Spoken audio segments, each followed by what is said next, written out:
лезве там не мацюкаў Лукашенко амерыканцаў, а тут же ж ужо так лагодную нейкую рыторыку ўжываць адносна таго, што вось мы гатовыя абмяркоўваць, і 5-6 пытанняў у нас ёсць, і гэтак далей. Спадар Александр, а вось тое, што Джон Коул, імаверна, сапраўды можа прыехаць у Беларусь, самога вось гэтае прызначэнне, тое, што прэзідэнт ЗША, можна сказаць, што стварыў нейкую пасаду спецыяльнага пасланніка для Беларусі. На вашу думку, пра што сведчыць гэты факт? Ці не азначае гэта, што амерыканцам Беларусь цікавая сама по сабе не толькі ў кантэксце, як раней думалі таксама многія эксперты, у кантэксце нейкага кантакту з Владзімірам Пуціним праз Лукашэнку? Ну, у гэтым плане, што Лукашенко такі нейкі асабліва патрэбны кантакцёр з Пуціным, я думаю, што, па-першае, амерыканцы ўжо раскусілі Лукашенку і зразумелі, што гэта хітры мужик, які можа гуляць толькі ў сваю гульню, і не факт, што ён аб'ектыўна даносіць і туды, і адтуль нейкую інфармацыю. А можа і адразу вось гэта версія, што такі пасярэднік важны, такі вось чалавек, які ведае ключ да пуцінскай душы, гэта можа такая дымавая была заслона. Таму што ну, не стануць жа амерыканцы казаць наўпрост, што мы хочам трохі адцягнуць Лукашэнку ад Масквы, каб не так вольна тут гэта імперыя пачувалася, не ставіла яшчэ болей нейкіх сваіх узбраенняў, не цягнула ўсе гэтыя арэшнікі і ўсё астатняе. Таму што я ж нагадаю, што і Келах, прадстаўнік па ўкраіне, быў таксама ў Мінску. Таму Вашынгтон разглядае гэту сітуацыю ў шырэйшым кантэксце, у кантэксце завяршэння вайны і рэгіянальнай бяспекі. Таму што трэба будзе думаць пра архітэктуру пасляваеннага нейкага ўладкавання, і ў гэтым плане і Вашынгтон зацікаўлены, каб усё ж такі не была Беларусь плацдармам для імавернай новай агрэсіі. Ну і Лукашенко, яму ж відавочна мулка, нязручна, няўтульна ў гэтым акопе адным з Пуціным, і ён хоча адтуль выскачыць, і таму ён так раз пораз пачынае зноў прымерваць на сябе гэтую тогу міратворца, з настальгіяй згадвае, як некалі ён там каву вёдрамі ўдзельнікам саміту прыносіў. Ён бы хацеў у гэтую гульню згуляць. Так што вось тут ёсць пэўнае перасячэнне інтарэсаў, і таму так прызначэнне Коула гэта сведчанне, што Трампу па-ранейшаму беларускі трэк цікавы. Ну і нагадаю, што ўсё ж такі на першым плане і ў гэтым апошнім твіце Трампа таксама гэта было падкрэслена, як ён піша, вызвалення закладнікаў, так ён называе гэтых людзей. Ён назваў лічбу, чарговую групу, 50 чалавек. Некаторыя падумалі, што ён занізіў свае патрабаванні. Я думаю, што тут непаразуменне. Гаворка ідзе проста пра чарговую партыю гэтых нявольнікаў. А так, я думаю, што планка ўзнята раней была, і яна застаецца місіяй Коула. Гэта 1000, нават болей, там да 1500 называлася лічба тых, хто фігуруе у спісах праваабаронцаў, тых палітычных зняволеных. Так што Трамп, бачыце, ўсё ж такі не страчвае цікавасць, хоць прайшло прысуджэнне нобелеўскіх прэмій, ну, можа, на лета хоча атрымаць таксама. Для нас тут не так важна, што ім рухае, важна тое, што акно магчымасцяў для вызвалення палітзняволеных застаецца, і дзякуй Богу. Ну вось гэта адно пытанне няхай будзе, так, на гэтай сустрэчы, на перамовах з амерыканскай дэлегацыяй, а ўсяго 5-6, сказала сёння прэс-сакратарка Лукашэнкі спадарня Эйсмант. Якога кшталту это могуць быць пытанні? Дакладна гэта будзе таксама, напэўна, пытанне звязанае з суседзямі Польшча, Літва, з тым, каб эканамічныя сувязі нармальна, прынамсі, так, працавалі. Дакладна гэта будуць санкцыйныя пытанні зняцця магчымыя. Што яшчэ гэта можа быць?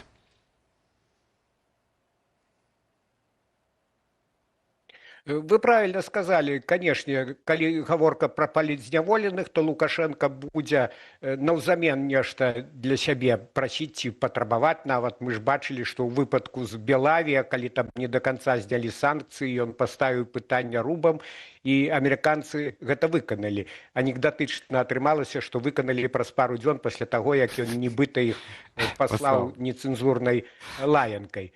Ну, я думаю, што да Трампа гэта не дайшло, наўрад ці ён Белта чытае ці глядзіць беларускае тэлебачанне, а людзі з ягонай каманды вырашылі, што іх місія важнейшая, чым гэтыя выпады нейкага дробнага дыктатара. Так што Лукашенко, я думаю, будзе прасіць пра тое, каб знялі санкцыі з банкаў беларускіх, гэта ў яго прамовах ужо гучала. Магчыма, пойдзе гаворка пра вяртанне амерыканскага амбасадара ў Беларусь. І так вы маеце рацыю, тут так ці іначай будуць закранацца стасункі з суседзямі. Яшчэ чаму? Мне здаецца, што акрамя ўсё інша, Трамп можа мець і цікавасць да беларускага калію.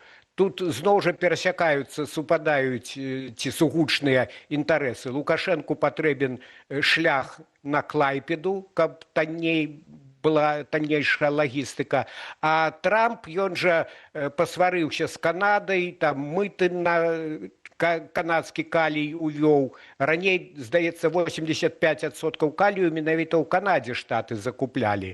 А цяпер гэта праз вось такое ускладненне дачыненняў стала праблематычнай. І я думаю, што Трамп як дзялок прыкідвае, што можа варта разблакаваць гэты маршрут і такім чынам атрымліваць з Беларусі калій. А калі так, то магчыма, што вось Коул прыедзе і ён, як кітайцы у выпадку з Польшчай і Беларусю у выпадку, я маю на ўвазе вераснёўскае закрыццё мяжы, тады кітайскія прыязджалі эмісары і ў Варшаву, і ў Мінск, і, відаць, абодвум бакам далі нейкае ўшчуванне.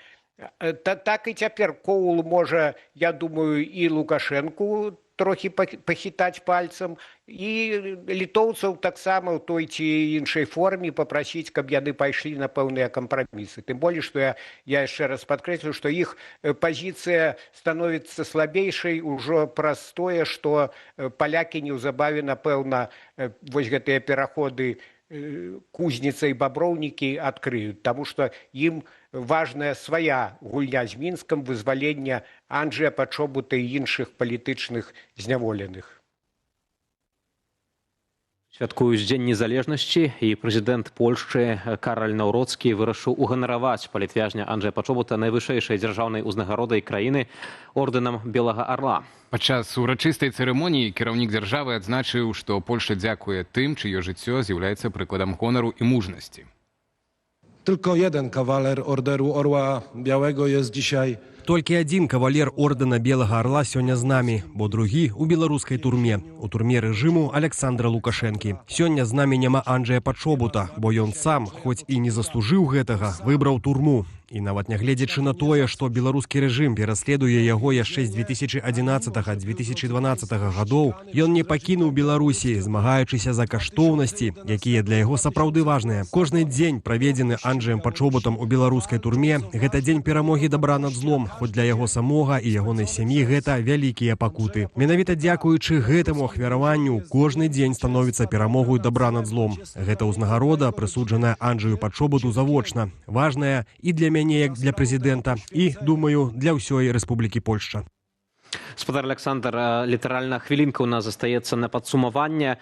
Вы лічыце, што палякі могуць неўзабаве адкрыць гэтыя памежныя пераходы, але гэта ж азначае таксама хутчэй за ўсё вызваленне Анджэя Пачобута з турмы лукашэнкаўскай. Што датычыць таксама іншых палітвязняў, ці вы аптымістычна глядзіце на сітуацыю, ці сапраўды ёсць шанец, што мы пабачым многіх таксама нашых знаёмых, якія выйдуць з турмы? Я гляджу на сітуацыю, скажем так, з асцярожным аптымізмам.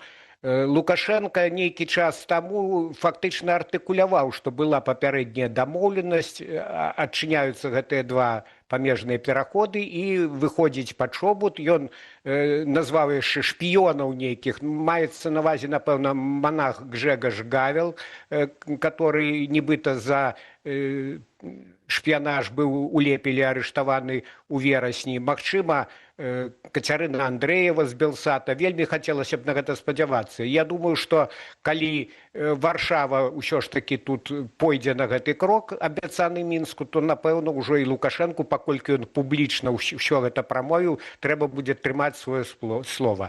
Так што буду разам з вамі радавацца, калі гэтыя іншыя людзі апынуцца на волі.